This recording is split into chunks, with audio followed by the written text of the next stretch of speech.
요한계시록 2장 1절부터 7절 신약성경 400쪽 우리 가족이 다 같이 이 말씀 읽겠습니다. 에베소 교회의 사자에게 편지 하나.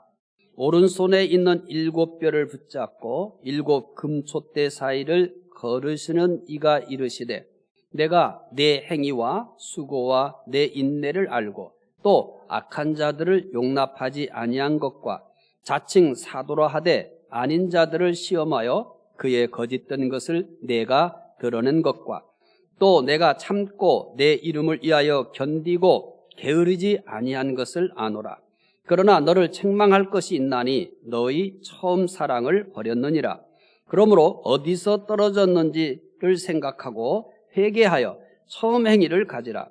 만일 그러하지 아니하고 회개하지 아니하면 내가 내게 가서 내 촛대를 그 자리에서 옮기리라.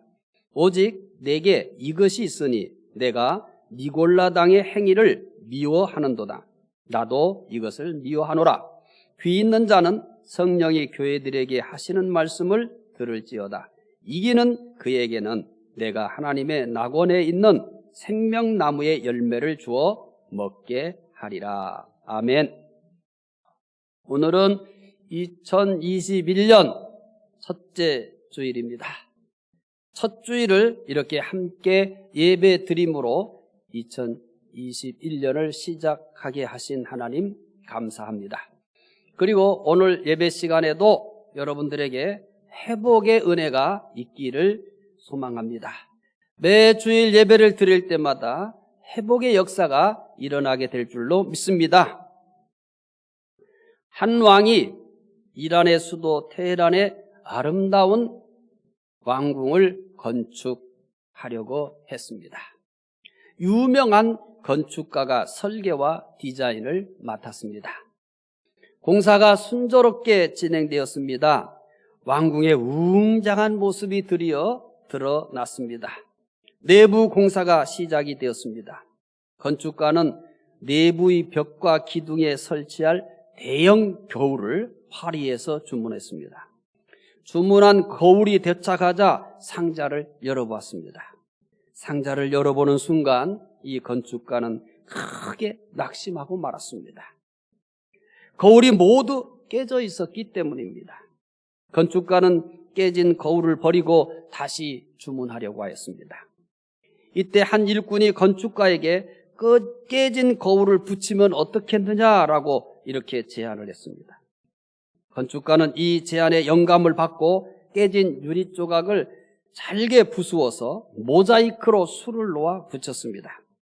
그러자 유리 조각마다 빛이 여러 방향으로 반사되면서 생각하지 못했던 아름다움이 연출되었습니다. 그 모습은 엄청난 양의 다이아몬드처럼 눈부시게 찬란하며 황홀한 모습이었습니다. 마침내 왕궁은 걸작품이 되었습니다. 왕이 완성된 왕궁을 보고 감탄하면서 건축가를 불렀습니다. 그리고 그 건축가에게 아낌없는 칭찬을 했습니다. 건축가는 이렇게 깨진 거울로 장식하게 된 배경을, 그 자초지정을 왕에게 설명을 했습니다. 그러자 왕은 이 말을 듣고 그 일꾼을 불렀습니다. 그리고 일꾼에게 물었습니다. 어떻게 깨진 유리 조각으로 이렇게 아름다운 작품을 만들 생각을 했느냐? 저는 원래 양복점에서 일했습니다. 부자들의 옷을 만들고 나면 자투리 천이 많이 나왔습니다. 그래서 그 천을 엮어서 가난한 사람들의 옷과 이불을 만들어 팔았습니다. 그때 저는 온전한 천보다 자투리 천으로 만든 옷과 이불이 더 화려하고 아름답다고 생각했습니다. 그런 경험이 있어서 유리가 깨졌어도 그 조각을 잘 맞춰서 붙이면 아름다울 수도 있다고 생각을 했습니다. 거울이 깨져버려서 원래 계획했던 그 작품을 완성할 수 없었던 상황입니다. 그런데 오히려 그 깨진 조각들이 훨씬 더 아름다운 건축물로 탄생하게 되었습니다. 코로나19로 중부 가족들도 많은 부분이 깨진 거울처럼 되었습니다. 직장도 깨진 거울처럼 되어버렸습니다. 우리 사회도 이곳저곳이 참 많이 깨져버렸습니다. 개인적으로도 이 거울처럼 깨져 있습니다. 교회도 예외는 아닙니다. 예배, 교육, 신교, 봉사, 전도 등 모든 것이 다 이 거울처럼 다 깨져버렸습니다. 온전한 것은 아무것도 없습니다. 하지만 테헤란 왕국처럼 깨진 것 때문에 더 아름답게 회복될 수 있다는 그 믿음을 가지시기를 바랍니다. 생각을 바꾸고 이 테헤란 궁처럼 깨진 것 때문에 더 아름답게 새롭게 탄생할 수 있다는 희망을 가지시기 바랍니다. 그래서 2021년은 회복의 해로 정했습니다. 중부 가족들도 2021년에는 더 아름답게 회복되시기를 바랍니다. 중부교회도 비록 이렇게 금년에도 계속될 거지만 2년여 동안 모든 것이 다 멈추고 모든 것이 다 깨어져 버렸지만은 저는 희망이 있습니다. 깨졌기 때문에 더 아름답게 회복될 그 교회를 꿈꾸면서 오늘 첫 주일을 맞이했습니다. 테헤란 궁극처럼 아름답게 회복되려면 가장 먼저 회복돼야 될 것이 있습니다. 그냥 아름답게 회복되는 게 아닙니다. 가장 먼저 회복돼야 될 것이 있어요. 어떻게 하면 금년 한 해 동안에 이 테헤란 왕국처럼 오히려 깨진 유리 조각이 더 멋진 건축물을 만든 것처럼 깨어진 우리의 일상들이 오히려 더 아름다운 모습으로 회복되어지는 기적이 일어날까요? 오늘 본문 말씀을 통해서 그 답을 얻게 될 겁니다. 오늘 본문은 에베소 교회에 대한 말씀입니다. 계시록 2장 2절부터 3절 말씀 함께 읽어보겠습니다. 함께 읽겠습니다.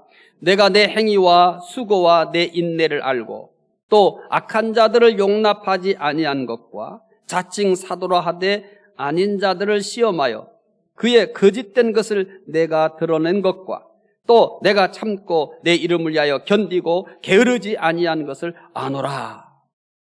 우리 주님은 에베소 교회를 안다고 합니다. 에베소 교회 당사자들은 그런 걸 인지하지 못했을 수도 있고요. 때로는 어떤 때 힘들 때는 하나님이 모르지 않는가, 하나님이 이런 것들을 모르지 않을까 이런 생각을 했을 수도 있습니다. 그런데 하나님은 아신다고 합니다. 사랑하는 중부가족 여러분, 작년 한 해도 참 고생을 했습니다. 신앙생활도 고생이요, 여러분의 일상도 고생이요, 아이를 키우는 것도 다 고생입니다. 주님이 아십니다. 사업을 하시는 분들은 하루하루가 참 답답한 시간들이었을 겁니다. 그런데 주님이 아십니다. 에베소 교회에 대해서도 주님이 아신다고 합니다. 그러면서 에베소 교회를 향해서 먼저 칭찬을 합니다. 에베소 교회에 대한 칭찬 내용이 4가지로 요약될 수 있습니다. 에베소 교회에 대한 칭찬 내용을 먼저 소개해드리겠습니다. 첫 번째, 에베소 교회는 수고한 교회라고 칭찬하셨습니다. 에베소 교회는 주님을 위해 수고를 많이 했습니다. 그런데 주님은 이 수고를 안다고 말합니다. 사랑하는 중부가족 여러분, 참 수고 많으셨습니다. 가정에서 가정을 꾸려가는데도 참 수고 많았습니다. 아이들을 키우는데도 참 수고 많았습니다. 또 우리 고3 아이들 참 제일 어려운 때를 이게 겪었잖아요. 또 이렇게 가장 어려운 때 진학을 위해서 얼마나 수고 많았겠습니까? 또 직장인은 직장인대로 수고가 많았습니다. 사업을 하시는 분들은 또 사업하시는 분대로 하루하루가 참 힘들었을 겁니다. 하나님이 아십니다. 에베소 교회를 향해서 너희의 수고를 안다고 말합니다. 오늘도 마찬가지예요. 우리를 향해서, 여러분 한 사람 한 사람을 향해서 너의 수고를 알고 있다, 이렇게 말씀하실 겁니다. 두 번째는 에베소 교회는 인내한 교회라고 칭찬했습니다. 초대교회는 많은 박해가 있었습니다. 에베소 교회도 예외가 아니었습니다. 그런데 에베소 교회는 잘 인내했습니다. 금년에는 정말 인내가 필요하죠. 작년 한 해 동안 정말 인내를 많이 하셨잖아요. 아마 일생을 살면서 이렇게까지 인내한 적은 별로 없을 것입니다. 여러 가지가 다 인내가 필요했습니다. 밖에 나가지 못하고 활동하지 못하는 것에 대해서 인내가 필요했습니다. 또 학교를 가지 못하는 아이들도 마찬가지로 인내가 필요했습니다. 정말 무엇보다도 작년 한 해 동안 인내가 많았고요. 금년 한 해도 인내가 많이 필요합니다. 가정에서도 인내가 필요했고요. 직장 생활에도 인내가 필요했고요. 사업을 하시는 분에도 인내가 필요했고요. 교회도 참 인내가 필요했습니다. 그런데 주님이 그래요. 에베소 교회를 향해서 인내에 대해서 칭찬합니다. 여러분을 향해서도 참 잘 참았다고. 또 이렇게 신앙을 지키면서 잘 참았다고 칭찬해 주실 겁니다. 세 번째, 에베소 교회는 악한 자를 용납하지 않은 교회라고 칭찬했습니다. 이렇게 박해를 받고 주변에는 거짓 선지자들이 많은데 그 악한 자들을 용납하지 않은 겁니다. 네 번째는 에베소 교회는 게으르지 않은 교회라고 또 칭찬을 합니다. 에베소 교회가 수고와 인내와 악한 자를 용납하지 않은 것과 게으르지 않은 좋은 점이 있었습니다. 주님은 이런 에베소 교회를 향해서 아낌없이 칭찬을 합니다.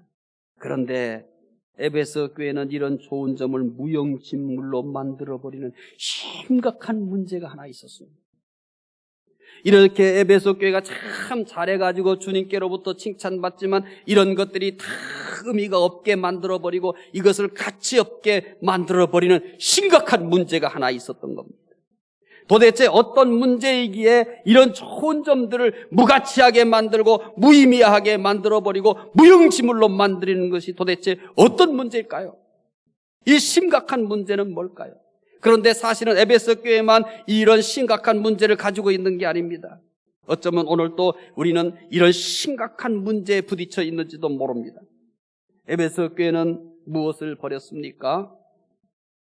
첫 번째 살펴볼 것은 에베소 교회가 버린 겁니다. 이게 문제거든요. 이 버린 것이 문제예요. 이 버린 것 때문에 그들이 잘한 것들이 다 무의미하고 무가치해버리게 된 겁니다. 오늘 본문은 소아시아에 있는 7교회 중 하나인 에베소 교회에 보내는 편지입니다. 에베소 교회가 버린 것이 있다는 겁니다. 이 버린 것이 바로 문제입니다. 이 버린 것이 그렇게 심각한 문제입니다. 에베소 교회는 무엇을 버렸을까요? 요한계시록 2장 4절 읽어보겠습니다. 그러나 너희를 책망할 것이 있나니 너희의 처음 사랑을 버렸느니라. 에베소 교회는 처음 사랑을 버렸습니다. 에베소 교회는 처음 사랑을 버렸습니다. 처음 사랑이 뭡니까? 처음 사랑은 첫사랑을 생각하면 쉽게 이해할 수 있습니다. 첫사랑이 무엇입니까? 첫사랑을 해보신 분은 오늘 말씀을 쉽게 이해할 수 있어요. 첫사랑의 경험이 없는 분들은 말씀을 이해하는데 조금 어려울 수도 있어요. 첫사랑이란 사랑이 전부인 상태입니다. 필요한 것이 없어요. 바라는 것도 없어요. 사랑이면 다입니다. 다른 것이 보이지 않습니다. 오직 사랑만 보입니다. 이것이 첫사랑이에요. 첫사랑은 사랑이 전부예요. 사랑이 전부예요. 이거 외에는 필요한 게 없어요. 바라는 것도 없어요. 아니, 보이지 않아요. 다 사랑밖에 보이지 않아요. 용혜원 목사님의 첫사랑이라는 시가 있어요. 이 첫사랑의 감정을 느낄 수 있도록 이 내용을 전달해요. 비록 짧은 표현인데 이 압축된 표현인데 이 속에서 우리가 첫사랑이 그런 거구나 이렇게 느낄 수 있어요. 그래서 용혜원 목사님의 첫사랑이라는 시를 제가 읽어드릴게요. 볼이 빨개졌지요. 가슴이 두근두근대며 마구 뛰었지요. 누가 내 마음을 알까? 숨고만 싶었지요. 용혜원 목사님은 첫사랑을 이렇게 표현했어요. 사람들은 몰라요. 근데 나는 알아요. 내 얼굴이 첫사랑 이렇게 보면은 빨개지거든요. 그리고 누가 아무 자극도 주지 않았는데 이 첫사랑이라는 게 말이에요. 우리 가슴을 막 뛰게 만들어요. 얼굴을 붉게 만들고 가슴을 막 뛰게 만들어요. 누가 이 마음을 알까? 숨고 싶어지기도 해요. 첫사랑은 세월이 흘러 나이가 들어도요 마음을 설레게 합니다. 왜 그럴까요? 첫사랑은 상대를 오직 사랑의 눈으로만 보기 때문이에요. 여기에는 다른 이물질이 없어요. 100% 사랑의 눈으로만 봐요. 사랑의 귀로만 들어요. 그러니까 눈에도 하트가 가득 차 있어요. 귀에도 하트가 가득 차 있어요. 보이는 것이 다 사랑스러워요. 들리는 것이 다 사랑스러워요. 상대를 대하는 것도 오직 뭐로만 보냐면 사랑으로만 봐요. 사랑으로 말해요. 그래서 모든 것이 다 아름다워요. 모든 것이 행복해요. 장점은 말할 수 없이 훌륭하게 보입니다. 어떻게 사람이 저렇게 멋질까? 사람은 이렇게 만들어요. 단점은 애교로 보여요. 돈도 필요 없습니다. 학력도 필요 없습니다. 직업도 필요 없습니다. 사랑이 전부예요. 이런 걸 가르쳐 한마디로 뭐라고 표현해? 사랑에 미쳤다. 그래요. 사랑에 미친 거예요. 첫사랑은 사랑에 미치게 만들어요. 첫사랑은 사랑에 미치게 만들어요.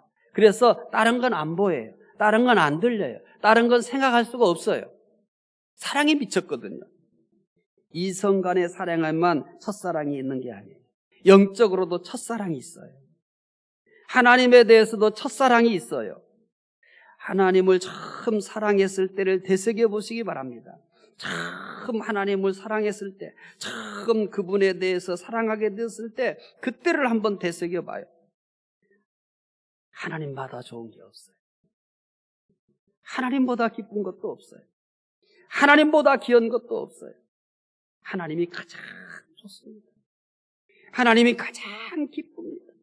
하나님이 가장 귀합니다. 예배 드릴 때면요 가슴이 두근거립니다. 모든 말씀이 오직 나를 위한 것으로만 들립니다. 나를 위해 하나님이 준비해 놓으신 것으로만 들립니다. 하나님이 나를 위해서 선물하는 것으로만 들립니다. 한마디도 떨어뜨릴 수 없는 소중한 말씀입니다. 찬송할 때마다 감동이 파도처럼 몰려옵니다.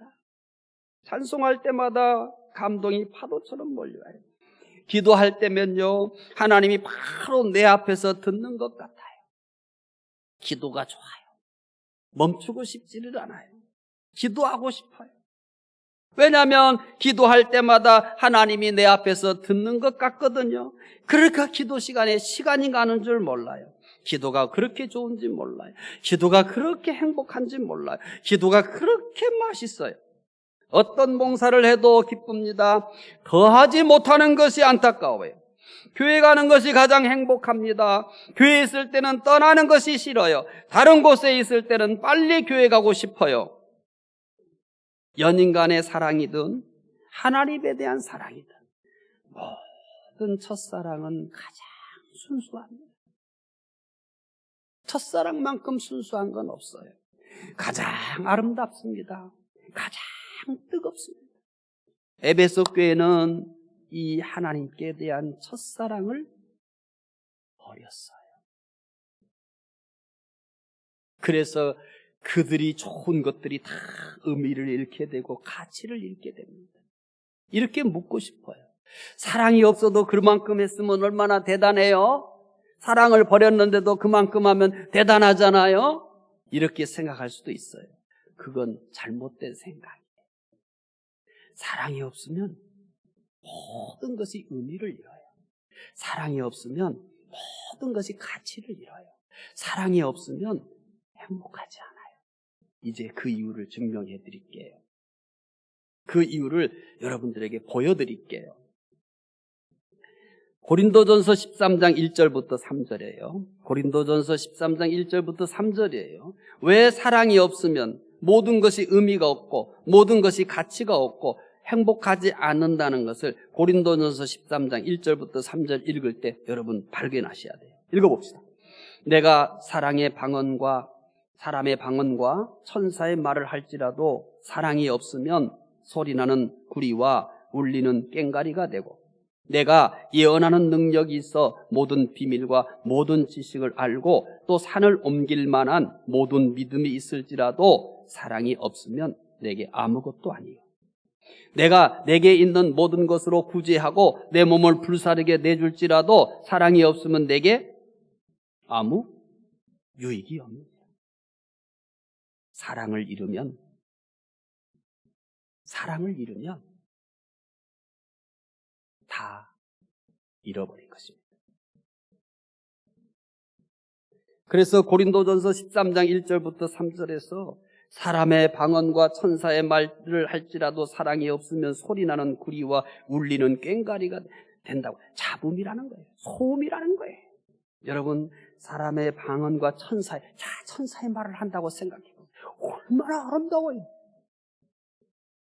어떻게 사람이 천사의 말을 할 수 있어요? 그런데 뭐라고 얘기해요? 네가 방언과 천사의 말을 할지라도 사랑이 없으면 소리나는 구리와 울리는 꽹과리가, 잡음이라는 거, 시끄러운 잡음이 된다는 거예요. 사랑이 없으면. 예언하는 능력이 있어서 모든 비밀과 모든 지식을 알고 산을 옮길 만한 모든 믿음이 있을지라도 사랑이 없으면 어머나. 여러분 생각해요. 산을 옮긴다? 이거 어떻게 상상할 일이에요? 믿음을 가지고 이렇게 모든 사람들이 놀랄 만한 기적을 일으킨다 할지라도 사랑이 없으면 아무것도 아니라고. 내게 있는 모든 것으로 구제하고 내 몸을 불사르게 내줄지라도 사랑이 없으면 내게 아무 유익이 없다. 사랑은 모든 것을 의미 있게 만듭니다. 사랑은 모든 것을 가치 있게 만듭니다. 이런 사랑이기에 사랑이 없으면 그것이 무엇이든지 의미도 없고 가치도 없습니다. 전에는 예배도 좋았습니다. 훈련도 좋았습니다. 교제도 좋았습니다. 봉사도 좋았습니다. 전도도 좋았습니다. 그런데 지금은 힘들기만 해요. 지금은 귀찮아요. 지금은 아무것도 하기 싫어요. 이렇게 싫기만 한 게 아니에요. 그런 거 왜 해? 왜 그렇게 귀찮게 해? 왜 그렇게 사람을 힘들게 해? 그거 왜 하는 거야? 사람들은 사랑이 사라진 순간부터 뭐든지 힘들어요. 뭐든지 귀찮아요. 아무것도 하기 싫어요. 그런 거 하는 사람들도 보면서 정말 왜 저렇게 살아야 돼? 왜 저렇게 살아? 참 바보다. 또 그런 것을 하는 사람도 싫어해요. 왜 그럴까요? 예배가 힘들기 때문입니까? 아니에요. 훈련이 힘들기 때문입니까? 아니에요. 교제가 힘들기 때문입니까? 아니에요. 봉사가 힘들기 때문입니까? 아니에요. 사랑을 잃었기 때문에. 그런데 그걸 몰라요, 사람들은. 사랑을 잃으면 봉사가 힘들어요. 사랑을 잃으면 봉사가 귀찮아요. 사랑을 잃으면 아무것도 하기 싫어요. 의미가 없기 때문에. 사랑이 없는 순간부터 모든 것에 의미가 없습니다. 내게 사랑이 없어진 순간부터 모든 것은 가치가 없습니다. 내게 사랑이 없는 순간부터 모든 것은 불행합니다. 그 자체가 힘들게 하지 않아요.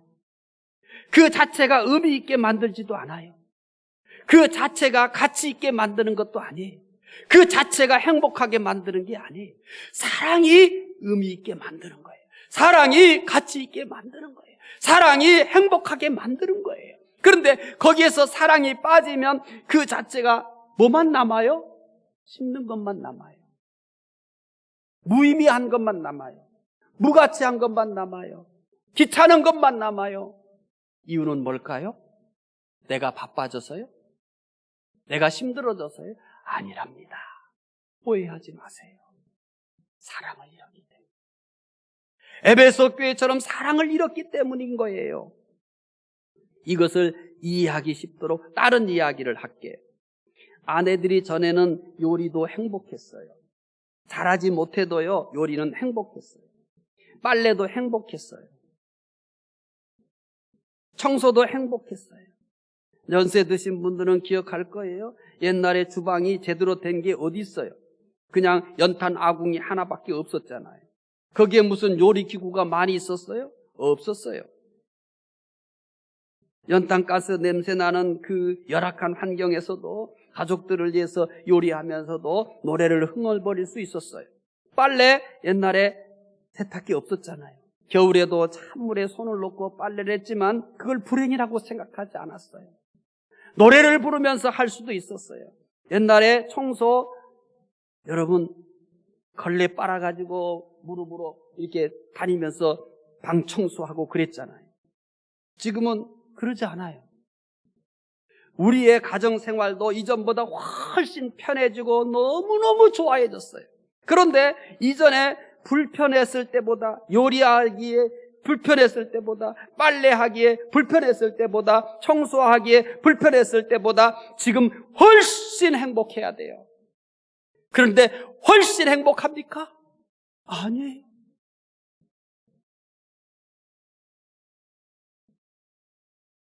자녀를 돌보는 것도 지금 훨씬 더 편리했어요. 아이를 키울 수 있는 것들이 정말 많아요. 옛날에는 아니잖아요. 지저귀 다 추운 겨울에도 빨아가지고 어떻게 해요? 다 널고 데리고 그렇게 다 해가지고 했어요. 근데 지금은 그러지 않아요. 그렇지만 행복하지 않아요. 하나하나가 너무 힘들어요. 근데 어느 날부터 힘들었을까요? 어느 날부터 귀찮았을까요? 어느 날부터 너무너무 괴로운 것이 되었을까요? 나이가 들어서일까요? 아닙니다. 내가 바빠져서 그럴까요? 아닙니다. 내가 피곤해져서 그럴까요? 아닙니다. 사랑을 잃는 순간부터. 사랑을 잃는 순간부터. 사랑을 잃으면 모든 것의 의미가 사라지고요. 사랑을 잃으면 모든 것의 가치가 사라지고요. 그리고 뭐가 그에게 자리하는 줄 아세요? 힘들어요. 귀찮아요. 불행해요. 사랑이 없으면 의미는 사라지고 가치는 사라지고 행복은 사라지고 거기에 힘든 것이 자리 잡아요. 귀찮은 것이 자리 잡아요. 불행한 것이 자리 잡아요. 어떻게 해야 돼요? 주님은 이런 에베소 교회를 향해서 답을 줍니다. 두 번째, 사랑을 버린 에베소 교회는 무엇을 해야 한다고 합니까? 요한계시록 2장 5절 읽어보겠습니다. 함께 읽겠습니다. 그러므로 어디서 떨어졌는지를 생각하고 회개하여 처음 행위를 가지라. 만일 그리하지 아니하고 회개하지 아니하면 내가 내게 가서 내 촛대를 그 자리에서 옮기리라. 에베소 교회에게 처음 행위를 가지라고 합니다. 처음 행위를 가지라는 것은 첫사랑을 회복하라는 겁니다. 사랑을 잃었을 때 사랑을 회복하는 게 답입니다. 이게 답이에요. 너 그러면 안 돼. 너가 지금 어떤 위치에 있는데, 너가 몇 년 예수 믿었는데 다른 사람은 너보다 더 저렇게 열심히 하지 않냐? 이거 다 부질없는 일이에요. 다 무의미한 일이에요. 오히려 나를 더 힘들게 만들어요. 나를 더 비참하게 만들어요. 무엇을 회복해야 할까요? 사랑. 잃어버린 사랑을 회복하는 게 답입니다.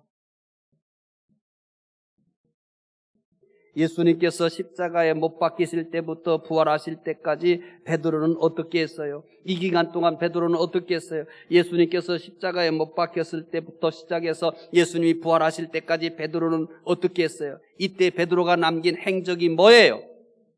베드로는 예수님 앞에서 3번씩이나 모른다고 부인하며 저주까지 했어요. 예수님께서 부활하셨다는 소식을 들었을 때도 믿지 않았어요. 이런 베드로를 어디다 쓸 수 있어요? 이런 베드로를 어떻게 회복할 수 있습니까?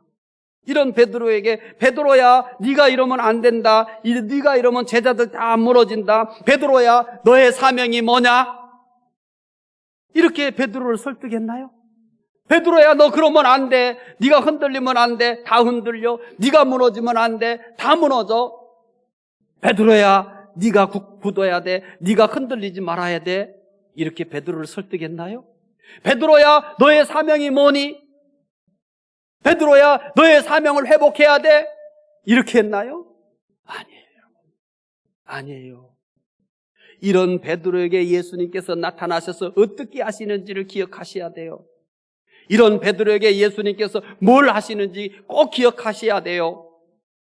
예수님은 베드로에게 요한의 아들 시몬아, 요한의 아들 시몬아, 내가 이 사람들보다 나를 더 사랑하느냐고 물으셨습니다. 한 번만 물으신 게 아니에요.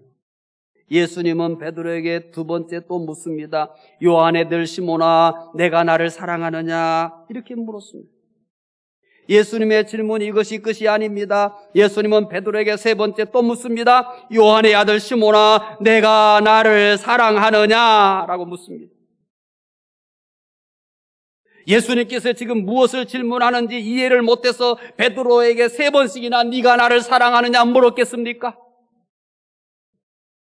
예수님께서 할 말이 없어서 똑같이 베드로에게 네가 나를 사랑하느냐 이렇게 물었을까요? 예수님께서 요한의 아들 시몬아, 내가 나를 사랑하느냐 물을 때마다 하신 말씀이 있어요. 내 어린 양을 먹이라, 내 양을 치라, 내 양을 먹이라고 합니다. 예수님께서 베드로에게 가장 먼저 하시려고 했던 것은 사명을 회복하는 것이 아닙니다. 예수님은 베드로에게 가장 먼저 사랑을 회복시키려고 했습니다. 사명보다 사랑이 먼저였습니다. 사랑이 없으면 아무것도 아니기 때문입니다. 사랑이 있어야 사명을 제대로 감당할 수 있습니다. 남편들도 마찬가지. 사랑이 있어야 가족들을 끝까지 잘 보호할 수 있습니다. 엄마들도 마찬가지, 아내들도 마찬가지. 가족을 향한 사랑이 있어야 아이들을 끝까지 책임을 지고 가족을 끝까지 책임을 질 수가 있어요. 예수님도 베드로에게 사랑을 먼저 회복시키려고 했던 거예요. 그것이 가장 중요하기 때문이에요. 사랑이 있어야 모든 것에 의미가 있고, 사랑이 있어야 모든 것에 가치가 있고, 사랑이 있어야 행복하기 때문이에요. 스티븐 포스터라는 청년이 있었습니다. 그 청년의 할머니는 알츠하이머병으로 돌아가셨습니다. 청년은 할머니를 참 사랑했습니다. 청년은 의사가 되어 알츠하이머병을 집중적으로 연구했습니다. 알츠하이머병은 모든 것을 잊어버리게 하는 참으로 무서운 병입니다. 그런데 연구를 진행하면서 환자들의 가족을 통해 주는 사랑이 얼마나 놀라운 힘을 가지고 있는지를 깊이 깨닫게 되었습니다. 그래서 그는 주는 사랑의 효과를 연구하는 연구소, 이름이 좀 길죠? 주는 사랑의 효과를 연구하는 연구소를 설립했습니다. 연구 결과 사랑을 받는 사람뿐만 아니라 주는 사람에게도 더 많은 영향을 준다는 것을 깨달았어요. 사랑을 받는 사람도 영향을 주지만 사랑을 주는 사람이 훨씬 더 크게 유익하다는 것을 발견했어요. 그래서 그는 다음과 같이 말했습니다. 스티븐 포스트의 말입니다. 그대로 읽어드릴게요. 심장병을 예방하는 아스피린의 효과는 잘 알려져 있습니다. 그런데 최근 연구에서 아스피린보다 2배나 더 효과가 좋은 약을 발견했는데 그것은 바로 사랑이라는 치료제입니다. 사랑을 캡슐에 넣어 팔 수만 있다면 제약회사들은 획기적인 신약이 출시되었다고 광고했을 겁니다. 사랑을 캡슐에다 넣을 수만 있다면 아마 모든 것을 다 치료할 수 있을 겁니다. 사랑만큼 회복을 잘 시키는 게 없어요. 사랑은 영을 회복시킬 뿐만 아니라 몸도 건강하게 회복시킵니다. 따라서 사랑의 회복이 가장 중요합니다. 신앙 활동을 멈췄습니다. 지금 가장 시급한 것이 하나님의 사랑을 회복하는 겁니다. 지금은 하나님의 사랑을 회복할 때입니다. 그렇다면 사랑을 회복하려면 어떻게 해야 됩니까? 세 번째, 에베소 교회가 사랑을 회복하려면 어떻게 해야 합니까? 요한계시록 2장 5절을 읽어보겠습니다. 그러므로 어디서 떨어졌는지를 생각하고 회개하여 처음 행위를 가지라. 만일 그리하지 아니하고 회개하지 아니하면 내가 내게 가서 내 촛대를 그 자리에서 옮기리라. 첫사랑을 잃어버린 에베소 교회에게 회개하라고 합니다. 사랑을 회복하기 위해서는 회개해야 합니다. 회개는 돌아가는 것입니다. 원점으로 돌아가는 것입니다. 잘못되기 전으로 돌아가는 겁니다. 그러면 뭘까요? 첫사랑을 했던 그때로 돌아가라는 것입니다. 첫사랑을 했던 그때로 돌아가라는 겁니다. 하나님을 처음 사랑했던 때로 돌아가야 합니다. 사랑이 제일이었던 때로 돌아가야 합니다. 사랑이 전부였던 때로 돌아가야 합니다. 사랑이 회복되면 다른 것들도 다 회복이 시작이 됩니다. 한 엄마가 있었습니다. 남편이 병으로 세상을 떠났습니다. 엄마는 혼자서 5살 된 아들과 3살 된 아들을 키워야 했습니다. 엄마는 철길가에 있는 신발 공장에 취직을 했습니다. 매일 아침 출근할 때면 두 아이들을 맡길 곳이 없어서 한 아이는 업고 한 아이는 안고 공장으로 출근을 했습니다. 출근 후에는 두 아이들을 작은 방에서 놀게 한 후 일을 했습니다. 따뜻한 어느 봄날이었습니다. 두 아이들이 엄마 몰래 철길로 나갔습니다. 아이들은 철길에서 조약돌 치기도 하고 가위바위보 놀이도 하였습니다. 두 아이가 한참 놀고 있을 때 멀리서 기차가 오고 있었습니다. 누군가가 애들이 없다는 소리에 엄마가 뛰어나가 보니 철길에서 놀고 있었습니다. 엄마는 쏜살같이 달려가 두 아들을 철길 밖으로 던져냈습니다. 하지만 기차는 엄마를 치고 지나가 버렸습니다. 동네 사람들이 그 엄마의 장례를 치렀습니다. 두 아들은 고아원으로 보냈습니다. 두 아들이 성인이 된 후 엄마의 무덤에 조그마한 묘비를 세웠습니다. 두 아들은 묘비에 이런 귀를 새겼습니다. 어머니, 우리 어머니, 사랑하는 우리 어머니. 어머니의 사랑의 절장은 두 아들을 기르기에 일당 얼마를 받으며 일했던 순간이 아닙니다. 두 아들을 기르기 위해서 자신이 굶고 아이들 입에 먹을 것을 넣어 주었던 순간도 아닙니다. 기찻길에서 놀고 있던 두 아들을 살리기 위해 자신의 목숨을 버렸던 순간입니다. 아이들은 이 어머니의 사랑을 영원히 잊지 못할 겁니다. 그래서 그 아이 둘은 어머니 모비에 어머니, 우리 어머니, 사랑하는 우리 어머니라고 묘비명을 써놨습니다. 잊지 못할 겁니다. 어머니를 향한 그 아이들의 사랑, 어머니께서 자기를 어떻게 사랑했는지 이 사랑을 영원히 그 아이들은 잊지 못할 겁니다. 어쩌면 그 아이들이 세상을 살아가는 데 있어서 가장 큰 의미가 되고 가치가 되고 용기가 되는 것은 이 사랑이었을 겁니다. 마찬가지로 하나님의 사랑의 절정은 예수 그리스도께서 우리를 위해 십자가에 죽으신 것입니다. 찬송 작사가 허베글은 다음과 같이 고백했습니다. 찬송가 311장의 내용입니다. 내 너를 위하여 몸버려 피 흘려 내 죄를 위하여 살 길을 주었다. 널 위해 몸 주건만 너 무엇 주느냐? 널 위해 몸을 주건만 너 무엇 주느냐? 예수님께서 우리를 위해 십자가에 죽으실 때가 우리의 첫사랑입니다. 이 첫사랑 때문에 믿었습니다. 이 첫사랑 때문에 우리가 지금까지 살았습니다. 지금은 이 첫사랑을 회복해야 합니다. 날 위해 십자가에 죽으신 예수님의 사랑, 그것은 우리의 첫사랑이며 사랑의 완성입니다. 두 아들이 어머니의 사랑을 잊을 수 없는 것처럼, 그리고 그 어머니를 사랑할 수밖에 없었던 것처럼 우리의 신앙은 하나님의 사랑으로부터 시작했고, 우리가 그 하나님을 사랑하는 것으로부터 우리의 믿음은 진행되고 있습니다. 2021년은 회복의 해가 되시기 바랍니다. 2020년에 무너진 모든 것들이 다 회복되시기를 바랍니다. 2021년이 회복의 해가 되기 위해서는 사랑을 회복하는 것부터 시작해야 합니다.